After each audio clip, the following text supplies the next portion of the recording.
And I have a thesis about who we're fighting against. This is the hard left. I thought when I graduated from college in 1991, I thought that ponytail that I left in my humanities class, that silver ponytail, was just going to retire in the shady acres of academia and go on. I had no idea that these people were absolutely serious about the malarkey that they were teaching me, the post-structuralist, politically correct garbage. Unfortunately, in the year 2004, the radical left basically did a coup d'etat of the Democratic Party and basically kicked a person that 4 years before was called the standard bearer of decency in the Democratic Party, and that was Joe Lieberman. That was over. That was the end of the Democratic Party, and after the 2010 election cycle, DLC went under. It's over. There's no such thing as a moderate Democrat. And so what do we get now in Barack Obama? Well, I've got videos, by the way. This election, we're going to vet him. I've got videos. This election, we're going to vet him from his college days to show you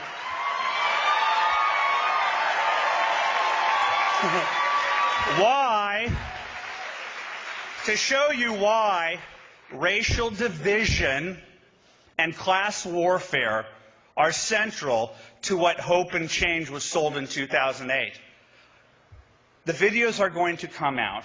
The narrative is going to come out that Barack Obama met a bunch of silver ponytails back in the 1980s, like Bill and Bernadine Dorn, who, equally radical, said one day we're going to have the presidency, and the rest of us slept while they plotted and they plotted and they plotted, and they oversaw hundreds of millions of dollars in the Annenberg Challenge, and they had real money from real capitalists who gave it on to their children and their children's children, and then they become communists. We got to work on that. We got to work on that. That's a parenthesis. Barack Obama is a radical. We should not be afraid to say that. Okay? And Barack Obama was launched from Bill and Bernadine's salon. I've been there. It became a self-evident truth to me that there's zero chance that this incredible chef did not cook many a meal for Barack Obama.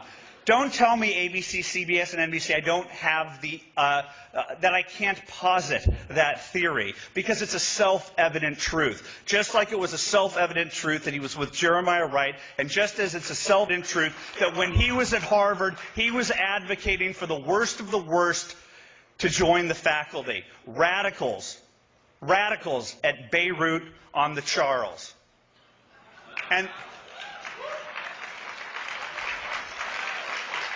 And that is who's in the White House, and that's who's outside right now telling you you don't have a right to be here, and who would squelch your free speech just as easily they do at Harvard, Vassar, Yale, Wesleyan. They're a bunch of totalitarian freaks.